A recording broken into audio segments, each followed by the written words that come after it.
اعوذ باللہ من الشیطان الرجیم بسم اللہ الرحمن الرحیم۔ نماز کے داخلی فرائض میں جو دوسرا فرض ہے قیام، اس کے ضروری مسائل لے کر ہم وہ کلپ نمبر 20 لے کر آپ کی خدمت میں حاضر ہیں۔ یاد رکھیں کہ بات ہو رہی تھی قیام کی، تو اس کے ضروری مسائل کی، تو 4 مسئلے میں نے آپ کو بتائے تھے۔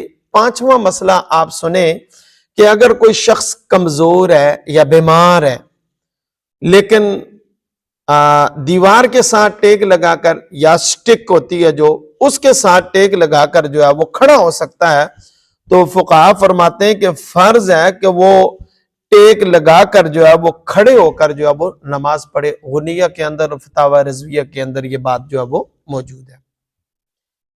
اس کے بعد 6واں مسئلہ آپ قیام کے بارے میں سماعت کریں۔ اگر کوئی شخص کشتی پر سوار ہے اور وہ کشتی چل رہی ہے، تو ظاہر ہے جب کشتی چلے گی تو کیا کہتے ہیں اس پر وہ نماز پڑھنا تھوڑا مشکل ہو جاتا ہے۔ ہو سکتا ہے چکر آ جائے انسان کو، یا کچھ بھی گھوم رہی ہو، کوئی اس طرح کا مسئلہ ہو، اور انسان کشتی پر سوار ہے اور کشتی کیا ہے، چل رہی ہے، تو بیٹھ کر اس پر وہ نماز پڑھی جا سکتی ہے، غنیہ کے اندر ہے۔ لیکن جب کہ چکر آنے کا گمان غالب ہو، اسی طریقے سے چلتی ٹرین ہے، اسی طریقے سے بس ہے، یا دیگر سواریاں ہیں جو آپ کے کنٹرول میں نہیں ہیں، جن میں کھڑا رہنا وہ ممکن ہے نہیں ہے، تو بیٹھ کر نماز پڑھ سکتا ہے۔ لیکن فتاوی رضویہ کے اندر ہے کہ وقت وہاں تو نماز پڑھے گا، لیکن وہ واپس گھر آ کر اس نماز کو دوبارہ کیا کرے گا، اعادہ کرے گا، دوبارہ اسے نماز ادا کرنا ہوگی۔ اسی طریقے سے 7واں مسئلہ قیام کے بارے میں آپ یہ یاد رکھیں کہ قیام میں دونوں پاؤں کے درمیان 4 انگلیوں کا فاصلہ وہ ہونا چاہیے۔ اتنے زیادہ پاؤں انسان کو کھولنے نہیں چاہیے۔ 4 انگل کا فاصلہ رکھنا کیا ہے، سنت ہے، اور یہی ہمارے امام اعظم ابو حنیفہ نعمان بن ثابت رضی اللہ تعالی عنہ سے کیا ہے، منقول ہے۔ فتاوی رضویہ کے اندر اعلی حضرت نے اس بات کو لکھا ہے۔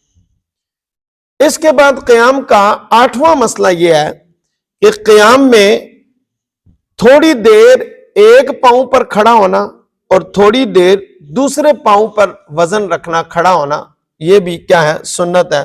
یعنی بالکل سیدھا کھڑے ہونے سے انسان تھک سکتا ہے، تھوڑی دیر ایک پاؤں پر وزن ڈالے، تھوڑی دیر ایک پاؤں پر وزن ڈالے، یہ بھی کیا ہے، سنت ہے۔ اور 9ویں بات آپ یاد رکھیں کہ نمازی کو حالت قیام میں اپنی نظر ہے وہ سجدہ کی جگہ رکھنا کیا ہے، مستحب ہے۔ اور 10واں مسئلہ آپ یاد رکھیں کہ قیام میں مرد ہاتھ یوں باندھے۔ اب یہ ہاتھ باندھنے کا طریقہ ہے وہ آپ دیکھیں کہ مرد ہے وہ قیام میں ناف کے نیچے ہاتھ کیسے باندھے گا۔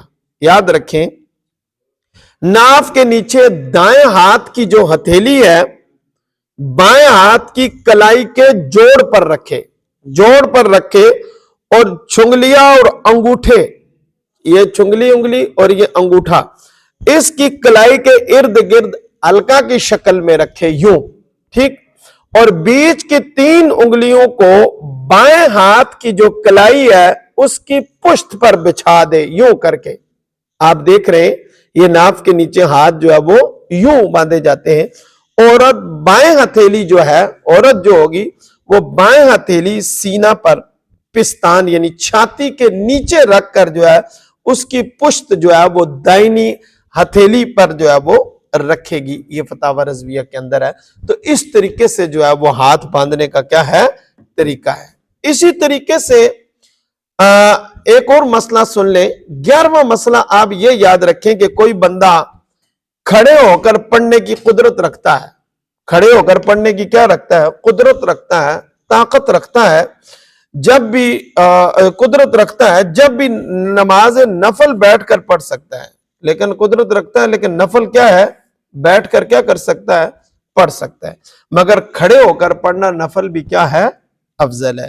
احادیث مبارکہ میں آتا ہے کہ یاد رکھیں کہ بیٹھ کر پڑھنے والے کی نماز کھڑے ہو کر پڑھنے والے کی نصف ہے، تھوڑا ثواب ہوتا ہے۔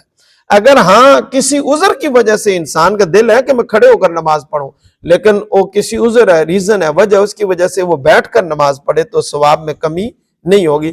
آج کل عوام میں یہ رواج پڑ گیا، مشہور ہو گیا ہے کہ نفل نماز بیٹھ کر پڑھنی چاہیے، شاید نفل نماز بیٹھ کر ہی پڑھنا افضل گمان کرتے ہیں، تو ایسی بات نہیں ہے، یہ خیال غلط ہے۔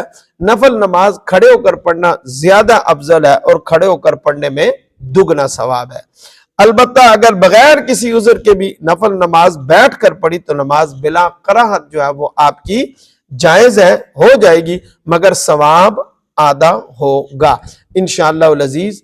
نیکسٹ کلپ کے اندر ہم اسی جو قیام ہے اس کے ضروری مسائل کے ساتھ دوبارہ حاضر ہوں گے۔ اللہ حافظ۔